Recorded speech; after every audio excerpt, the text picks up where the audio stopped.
So now I'm going to have Dan Espensen, who has helped technically make this event possible, our host here at the beautiful mansion that we're at. Thank you, Dan.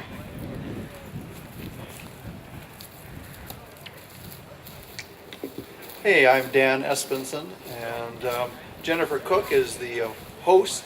The hostess is her place, and I'm her techie. So, and I've been doing computer work since 1968, same year of the mother of all demos, interestingly enough. And obviously my life has been very influenced by everything having to do with computers and all the rest of it. Back then, when I was using computers, of course, we were using light pens. If you remember the light pen, back in '68. And that was advanced, and the mouse wasn't really out, of course, for that. I remember that very, very well. I was so impressed with Doug Engelbart's thoughts of combining human intelligence and computers, and I really didn't get into that part of anything until probably about 10 years ago, something like that.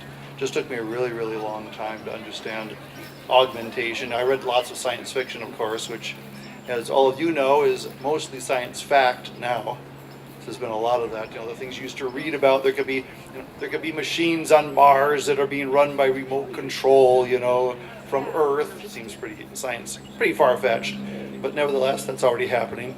A friend of mine. I'm out of San Diego, and a friend of mine was involved in a company called Space Dev. I don't know if you're aware of that company or not, but they were doing some pretty cool things where they were controlling microsatellites. The satellites are about this big. You probably don't know much about them. But the space shuttle, when it goes up, it sends out the huge satellites, sends out little baby satellites about that big. And they have tiny little rockets on them, and they scoot themselves into orbit, and they talk through the internet, through their own little miniature internet, to each other, all communicating to build a vision.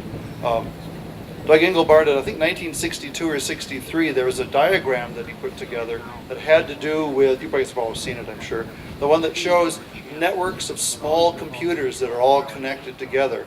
And it's just an amazing thing when you look at those diagrams and then you look and see what you're doing every day. For instance, we're connected right now through the internet, where all this is being recorded, from an antenna, which is over there in that window, which is then going up to a satellite system, which is up on top of the roof here, which is then sending the signal down to Los Angeles, not San Francisco, and then it's going out from there to wherever livestream.com does their stuff, so others can then connect up collaboratively. And that's just an amazing thing that Doug Engelbart thought of all that stuff that far ahead. That's my story.